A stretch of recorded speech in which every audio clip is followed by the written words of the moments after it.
அஸ்ஸலாமு அலைக்கும். Welcome to அலை கிச்சன். பிள்ளைங்க எல்லாம் எப்படி இருக்கீங்க? எல்லாம் நல்லா இருக்கீங்களா? நல்லா இருக்கணும், நல்லா இருக்கணும் செய்யறேன்.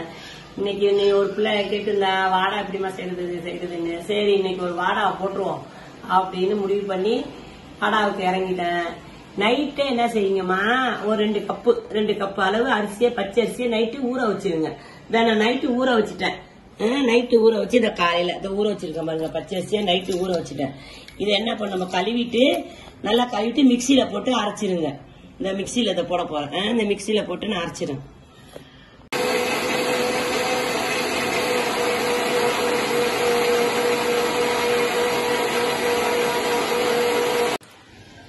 பச்சரிசி மாவு அதை அரைச்சிட்டேன் பாருங்க. அரைச்சி ஊத்திட்டேன், ஊத்தி வச்சுட்டேன். அதுல அதோட நம்ம கொஞ்சம் ரவாவை ஒரு கப்பு அளவு, இது 2 கப்பு அரிசி, நம்ம போடுறது 2 கப்பு அரிசி. இப்ப ரவா அளந்து காட்டுற பாருங்க. அதே மாதிரி கப்புல நம்ம 2 கப்பு அரிசியை போட்டது 1 கப்பு ரவா போடணும். இந்த 2 கப்பு, இந்த கப்பு அளவு தான் 2 கப்பு அரிசி போட்டேன். இதுல 1 கப்பு அளவு நம்ம ரவா போட்டுப்போம். இந்த போட்டுறோம் பாருங்க.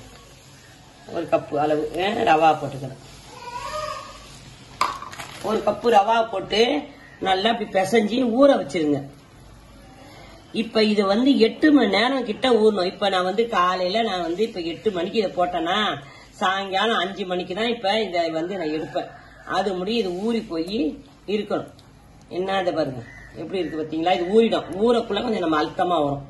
ஏன்னா ரவா ஊறிதான், அதனால அதோட இப்ப இது மூடி வச்சிருவேன் நான். இப்ப இது மூடி வச்சுட்டு அதுக்கப்புறம் 5 மணிக்கு தான் நான் எண்ணெய் சட்டியில போடுற மாதிரி நான் செய்வேன். இதோட ஒரு 8 மணி நேரம் ஊறுற மாதிரி வச்சிருங்க. வெல்கம் டு அலை கிச்சன். இங்க பாருங்க, நான் மாவு நைட்டு ஊற வச்சு அரிசியை ஊற வச்சுட்டு 2 கப்பை காலையில அரைச்சிட்டு மாவை என்ன பண்ணிட்டேன், ரவா 1 கப்பு போட்டு பிசைஞ்சு வச்சுட்டேன் வாடாவுக்காக. ஒரு பிள்ளை வாடா கேட்டு சொன்னேன்னா அது காலையில இருந்து இப்ப பிசைஞ்சு வச்சுட்டு கிட்டத்தட்ட 10 மணி நேரம் ஊற வச்சிருக்கேன். அப்பதான் நல்லா இருக்கும் பொச பொசன்னு வாடா. இந்த பாருங்க, இதை ஊற வச்சுட்டு இதை எடுக்கிறேன் பாருங்க. வாடா மாவு, இந்த மாவு எடுத்திருக்கேன். இதுல என்ன செய்யறேன், இந்த பாருங்க, இது இந்த அளவு தேவையான உப்பு, சோடாப்பு, இது ஆப்ப சோடாப்பு கூடவா போட்டுங்க. எடுத்தையும்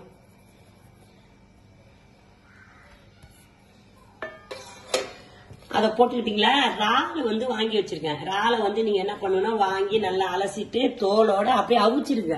அவிச்சு தண்ணியை இருத்துடுங்க. இருத்துட்டு இதை வச்சுக்கணும். அப்பதான் இறாலை நம்ம வாடாக்கு வச்சா நல்லா இருக்கும். ஆனா பச்சை இறாலெல்லாம் வச்சிடக்கூடாது. ஏன்னா வெடிக்கும், ஒரு மாதிரி தண்ணி தெளிச்சிடும். இதை அவிச்சிருங்க. அவிச்சு அப்படியே பாருங்க, தோலெல்லாம் அவிச்சு வச்சிருக்கேன் பாருங்க. தோலோட மண்டையோட அவிச்சு வச்சுட்டீங்கன்னா இது அப்படியே இந்த இறால் வச்சிடலாம். அதுல இப்ப இதை பிசைஞ்சுப்போம்.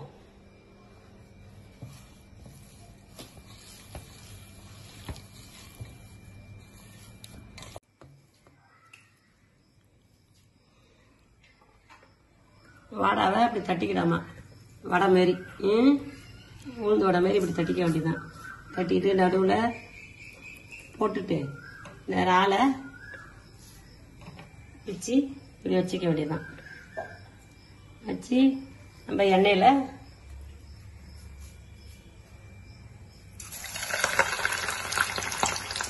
சுட்டாச்சு சொல்லுங்களா. அதை பாருங்க வாடாவை எப்படி இருக்குன்னு. நல்லா இருக்கா வாடா? அதை பாரு, பொச பொசன்னு எப்படி உப்பி இருக்கு பாருங்க. வாடா நீங்க ரவா வேணாலும் கொஞ்சம் கூட உப்பு போட்டுக்கலாம். அதை பத்தி ஒன்றும் தப்பு இல்லை. ஏன்னா நம்ம பச்சரிசி போட்டுக்கோமே, ரவா போட்டீங்கன்னா இன்னும் ஒரு மட்டும் நல்லா தான் இருக்கும். நான் கொஞ்சமா போட்டிருக்கேன். அதை பாருங்க எப்படி இருக்கிறா வாடா, சூப்பரா இருக்கா? அதை பாருங்க வாடா சுட்டு வச்சாச்சு. என்ன கால் வலிக்குது, கொஞ்சம் என் மருமகளும் சுட்டா, அதோட நான் ரெஸ்ட் எடுத்தேன். இன்னொன்னு, ஒரு புள்ள வீட்டுக்காரங்க உம்ரா போறாங்களாம். அதனால துவா செய்யுங்கம்மான்னு சொன்னான். அவ புள்ள குட்டியோட புருஷனோட சந்தோஷமா நல்லா இருக்கணும். அல்லாட்ட கண்டிப்பா துவா செய்யறேன்டா செல்லம். நீங்க நல்லா இருக்கணும்னு நிறைய துவா செய்யறேன். இந்த பாக்கியம், இந்த உம்ரா செய்யற பாக்கியம் எல்லாருக்கும் அல்லாஹ் கொடுக்க, அல்லாஹ் ரப்பு உதவி செய்வான். நீங்க நல்லா இருங்கடா செல்லம், அல்லாஹ் உதவினால.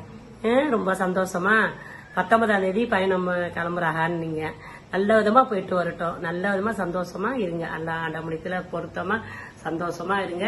நீடிச்ச ஹயாத்தோட நிறைஞ்ச பரக்கத்தோட இருங்க. அல்லாஹ் செஞ்சு சரிடாமா. வெல்கம்.